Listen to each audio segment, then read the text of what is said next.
Anyway, I want to get into doing some photo editing. Hopefully this is good now. Okay, sound is on now. All right, sorry about that. Not sure what the issue is, but it's the nature of life, you know? Why not? You could either freak out about it or you can just roll with the punches. So I appreciate you all sticking around. Thanks for letting me know in the chat. Thank God I pulled up the chat to see that. So there's going to be a little bit of an infinite loop going on here because I have to switch over to Lightroom, and OBS is not really a big fan of it. Again, sorry, the audio quality is not as good as it normally is, and I'll have to fix that when I switch over into Lightroom. So infinite loop, there we go. Check, check, check. Okay, so we're still using this. All right. Sorry, it's a little Inception looking there. So what I wanted to do was just pull up some old photos or just some random photos that I had, and I just wanted to do a little bit of editing with them. Okay, and I'm checking that now everything is going. Gotta love when you set out to do something and then things just kind of go a little haywire.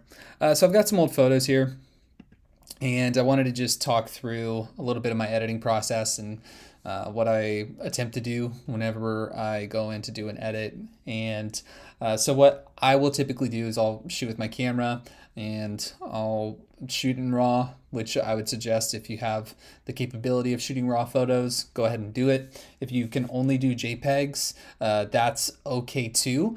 I would highly recommend though try to figure out a way to do RAW, because RAW photos have a larger color depth, and so therefore you're able to do a lot more with your colors, with your exposure in post-production and with your editing. So just a little food for thought. If you're not shooting in RAW, I would highly suggest it. So I'm gonna just start with this photo here of myself sitting on a mountainside. This is actually close by where I live, up a trail on the Pacific Coast Highway here in California. And anyway, so it's a lot of fun. There's a couple of things that I noticed like right off the bat that I'm going to address with it. One thing is definitely white balance. I will be using presets for all of these photos, and they're going to be my presets, which are linked down below in the video description. Feel no pressure to buy them if you don't want to, but you can check them out. And I do have a free preset as well on the site in case you're interested. So what I'm going to first do, I think my Lightroom's a little screwed up because if I adjust my white balance and like my exposure stuff, once I add my preset, it kind of like pops it away. But this one here, I'm going to start with, I'm gonna start with this deluxe preset. Now my white balance is set to as shot. I'm gonna go ahead and warm that up a bit, especially because that's how it was on the day. I need to brighten up my display here. And a little before and after with the lighting, already just adding that preset, the basic one, or I'm sorry, it was deluxe. Just adding in a preset just kind of helps give you a good starting point. But the thing that I'm adjusting pretty much in every photo, and if you're using presets, always adjust your white balance, make sure that it's set to your liking, and always mess with your exposure to make sure that it just looks the way that you want to do, especially when you're doing batch editing with your photos. You want to make sure that everything is looking nice and cohesive. So that's the benefit of using a preset and then just kind of keeping things along the same line. So with this one, like I said, we got our preset there. I'm going to adjust a bit of the shadows just so I can see some details here. This was, gosh, this must have been a couple of years ago now.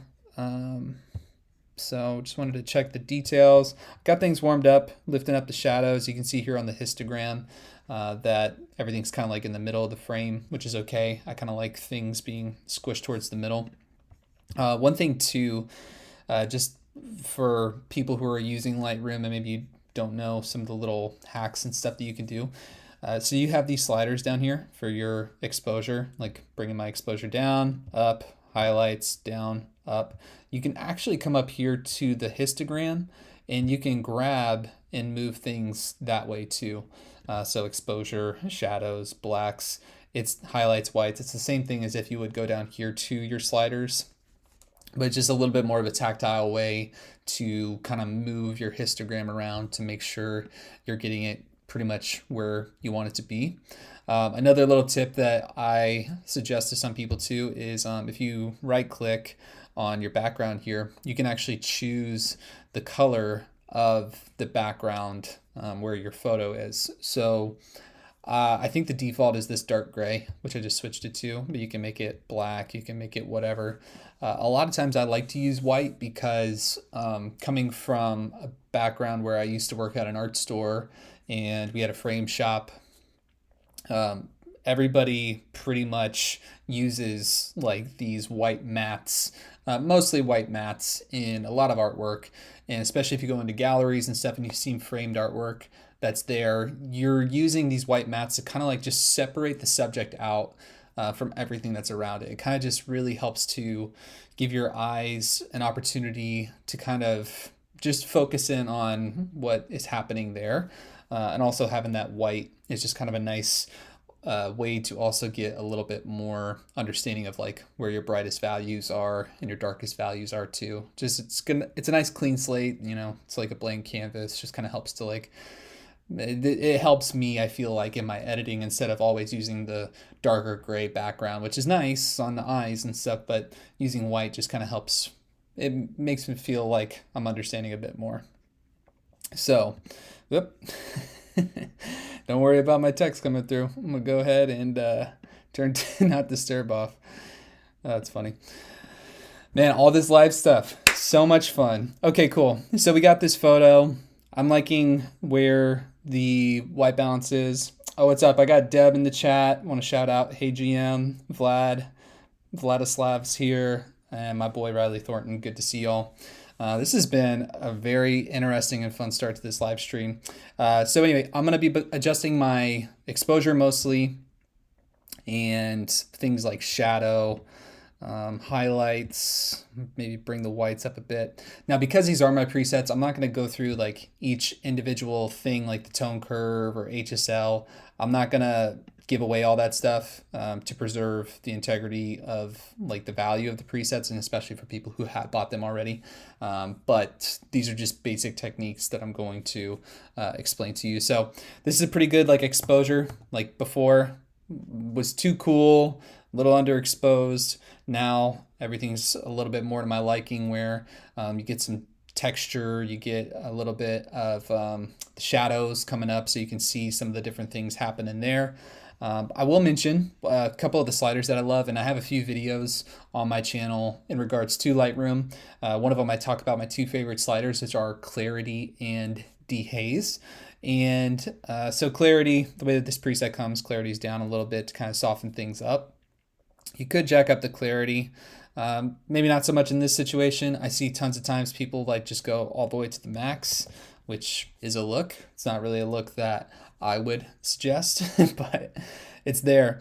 But I do love this dehaze slider because what it does is dehaze. I mean, obviously, if you were used in a hazy environment or you needed some extra contrast, you can add that there. But it also kind of helps to just liven things up a bit. Kind of adds like a little bit of micro contrast, and it adds a bit more saturation. So I'll go ahead and set this to 0.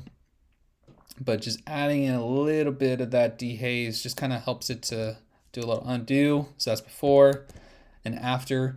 Kind of brings in more of the details here, and also adds just a little bit more juice to the photo. So I'll bring up the shadows. Maybe we'll grab our exposure, bring it up a bit, and maybe drop down the whites.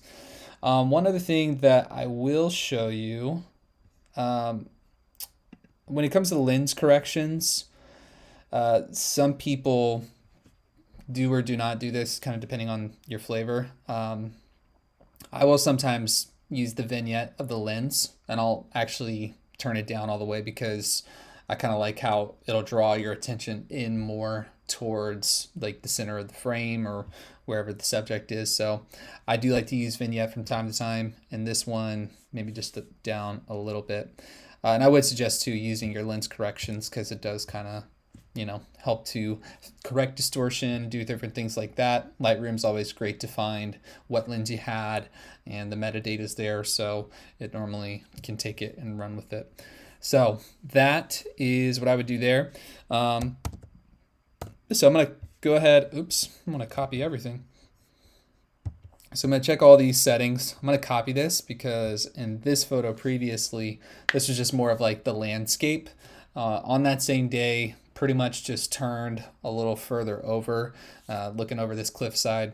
And the beauty of Lightroom is you can take all your presets and stuff that you're doing, and then you can just go over and then paste it to a new photo, and then you can bring all your stuff over.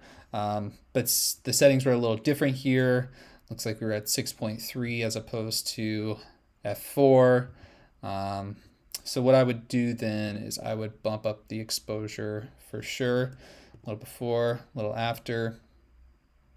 Maybe bring down the shadows now. There's really not much in the sky. It's kind of a blah thing, but I just like the colors that the preset does with all this stuff down here. Just kind of warms it up a little bit. So that's what I would do with that one. If you do have any questions, again, drop them in the chat. Just going to be editing a few photos for us today, and then if y'all love it, I'll do some more of this. Maybe I'll edit some of your photos. Let me know if that's something that you'd be interested in. Let's go over to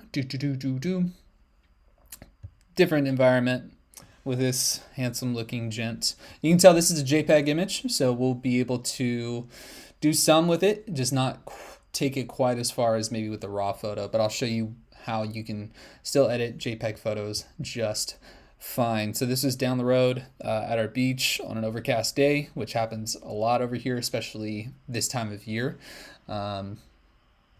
So go ahead and throw one of these guys on. Uber contrasting. Let's go ahead, let's do basic. So we have our initial edit here. It's a little strong on the blacks, so I'm going to bring up the shadows. Going to, Shiva wants to know if I can explain Photoshop. Not in a quick live stream, my friend. There's a lot to learn there. I would suggest checking out like Pixel Perfect or Pixel Imperfect, one of those channels. Really, really good stuff. So in this one here, I'd add a little bit of dehaze. I'd bring up the shadows a bit, probably bring up a little bit of the highlights. In this scenario, I would I would actually keep the clarity there. Maybe bring this down a bit. Drop the whites. It's tough on these types of photos sometimes because the on like days like this, there's not a ton of contrast. So I'm just trying to get everything to a decent spot. So that's before, that's after. I like it all right. I might take a little bit of that vibrance down. It's just like the background and like my shirt. It's not the greatest situation for contrast, but again, we're trying to make the most out of what we got here. What else could we do? Zoom in a little further here. Here's a little pro tips too, like if you want to clean up some of the stuff with your skin, with your skin tones, you can use the clone and healing tool here. So let's say I got a lot of freckles and wrinkles on my face, but let's say I wanted to get rid of like this freckle here. Just click on that bad boy and boom, it's completely gone, which is really nice. So you can kind of clean up your complexion. Photoshop does this probably a bit better. It's a bit stronger for it, but just a few clicks really kind of cleans everything up. So we just did a preset. We just messed a little bit with our exposure, white balance, maybe just a tad cooler. And then do I want it to be more magenta? Maybe like 3 more. So a little quick edit right there. Let's move on again. This is going to be a completely different scenario. This is another JPEG that I took myself in the office here. So what I'll do is I'm also going to use, yet again, another preset, and it's going to make it a bit dark at first. I'm going to use one called Knockout, which is just more punchy. And I'm going to bring up the exposure initially. Then I'm going to bring up the shadows, Highlights, I'll keep lowish. The whites, I'll keep about there. Black point, maybe raise up a bit. So you're kind of thinking like, maybe not so much right now. Well, we're going to keep working.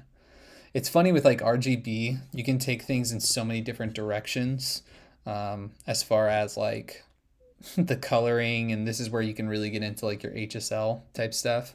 I'm gonna just boost the saturation because why not? There's no rules. It's just whatever you want it to be.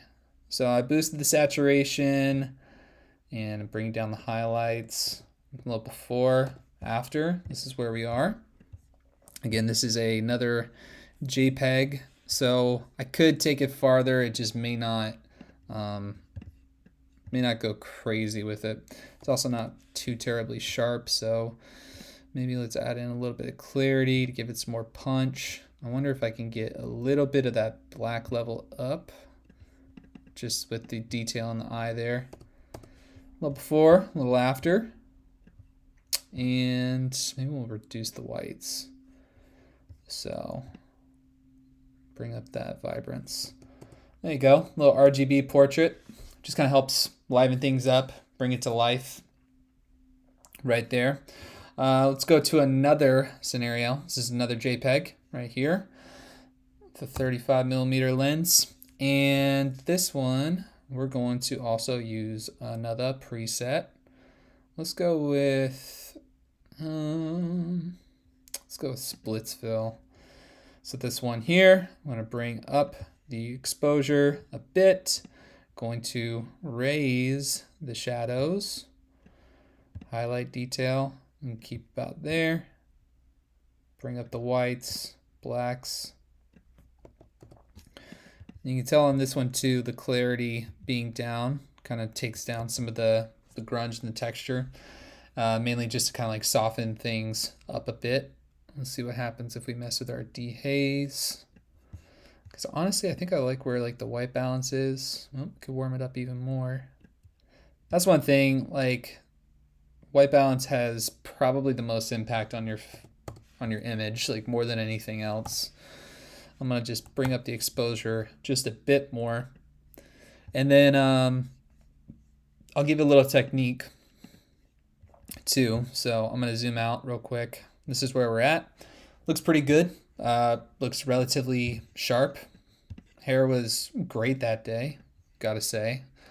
Love that little hair light that we were doing there. Okay, so enough zooming in and out.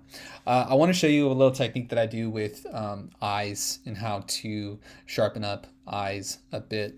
So there's a couple of ways you could go about it. You can either use the brush tool, which I actually would suggest.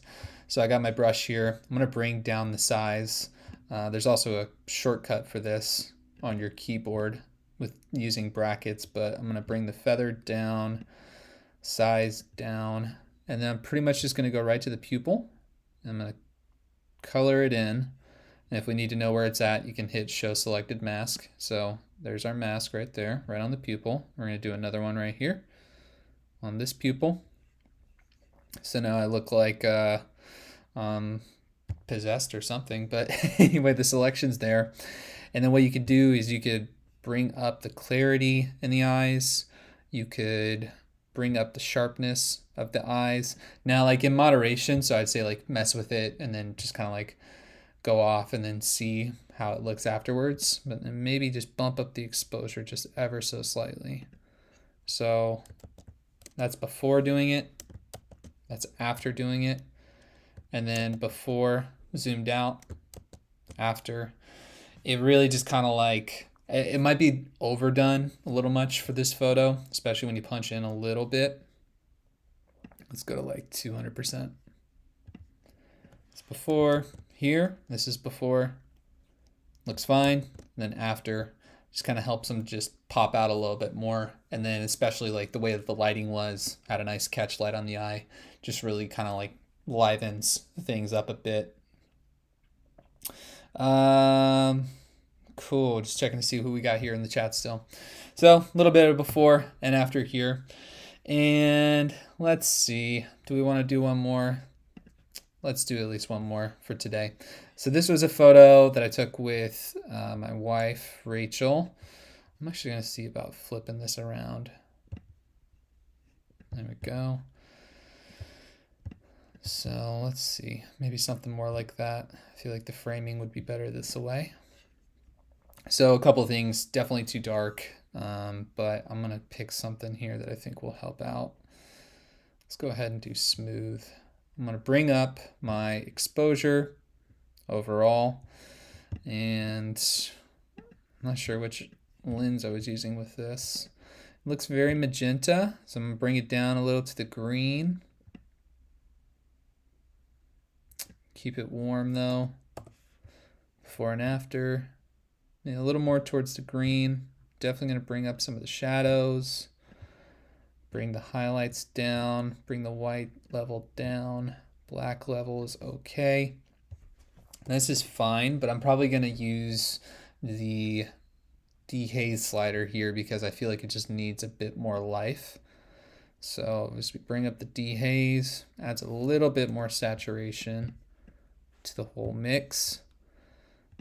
Maybe up a little bit on the exposure. Let's see what happens if we add some more saturation. Not so much. Let's think here. What else could we do?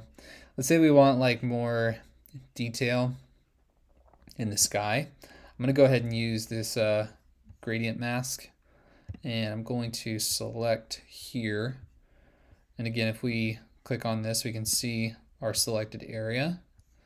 And I want to manipulate that sky a bit because I feel like it's just a little too blah. So what we'll do, this, I want to angle this a little bit more, bring it down. So I'm going to adjust like the saturation and maybe a little bit of the highlights, but right now it's selecting Rachel as well as the sky. So what I want to do is make sure she's not in the selection. So the way to do that would be using the range mask. So select the range mask, and then we can select either color or luminance. So if we choose luminance, basically I can exclude her from the selection, and then we can bring this down, and now the red stuff is everything that's going to be affected. Everything that's not in red will not be affected. So bring the smoothness over so we can adjust that. Okay, so we're going to turn our range mask off, and now we're going to add a bit of saturation to that background. There's actually a bit of cloud there if you really work it. So let's do that. Maybe adjust our mask a little bit more. Just make sure she's not included in it. And I'm going to move this up, bring it down. Adds a little bit of something. I mean, it's kind of like salt, like in your food. Do you like a little bit? Do you like a lot? You can do a lot of different things with it. Maybe brighten it up even more. And then overall, we'll just take the whole thing a bit brighter. A little before, a little after. And there you go. So we're going to come back to camera one. Okay. So I just wanted to run through a few little things there, little techniques, little tricks. If you have questions, if you have suggestions or anything that you have, please put them in the chat. Please put them down in the comments below. I am going to be wrapping up this little live stream here this morning. Just want to do a little impromptu and throw it together for you. So like I said, if you do have questions, put them in the comments below. I'll think about it, put it in the next video, the next live stream potentially coming up. Hope that you're all having a awesome day and cool things coming up here for the channel. Life's crazy right now, but still here, still kicking, still having a great time making videos and putting out content here for you on the YouTube channel. I can't thank you enough for the support and for hanging with me, especially in this stream when we had some audio technical issues. So appreciate it all. My name is Sopak. I'll see you in the next video. Peace.